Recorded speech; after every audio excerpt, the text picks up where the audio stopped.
Greene, one of the reporters of Chicago Tribune, wrote an article called Preparing for the Bad News. It was about the times that existed, the Cold War times between Russia and the United States. The Russian government occasionally prepared the people for bad news. They interrupted all the scheduled programs of TV and radio and began playing some somber music instead.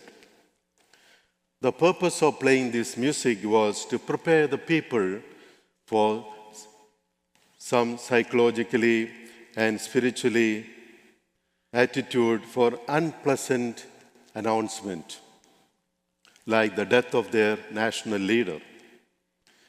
Bob Greene then admits this practice would make or drive our Western news media crazy, but he believes this tradition had a valid point for them. Just like many people are prepared for any disasters here in our country. In today's gospel, Jesus is preparing the people for end times. Jesus was talking about the destruction of Jerusalem city and their temple by the Romans. This event actually did take place after 40 years of Jesus' death. It brought an end to the Old Testament world as the Jewish people would know it. It would be like St. Peter's being destroyed before our eyes during this time. As we all know, there was a lot of anxiety and worry about the Y2K problems when the year 2000 came around. Many people thought the world was going to end then, but it didn't happen. Similarly, today, Jesus is telling us that no one knows the day or the hour when the end of the world will take place except our Heavenly Father. But certain signs will precede the end, just as certain signs preceded the end of the Old Testament world after Jesus' death and resurrection. And the world was never the same again after Christianity began to spread.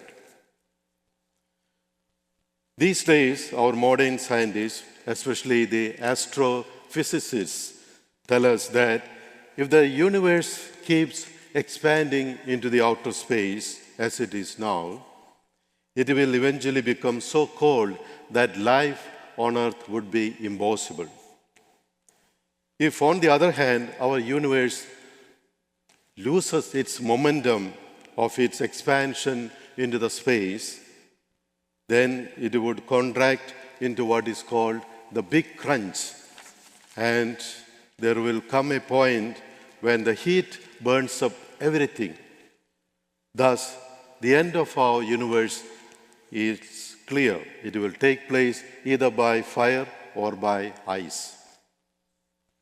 In today's gospel, Jesus sets before us two sobering themes: the suddenness with which our life could end and the preparedness for that end. These are topics that we cannot afford to take lightly or dismiss them casually.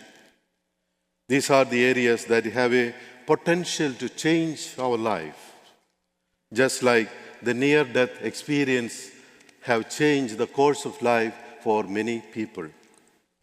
For example, a few years ago, a Japanese airliner crashed into a mountain, killing 320 people. When the rescuers reached the plane or the accident site, one of the things they found was a pocket calendar of a businessman. He had scribbled away some hasty notes before the crash took place.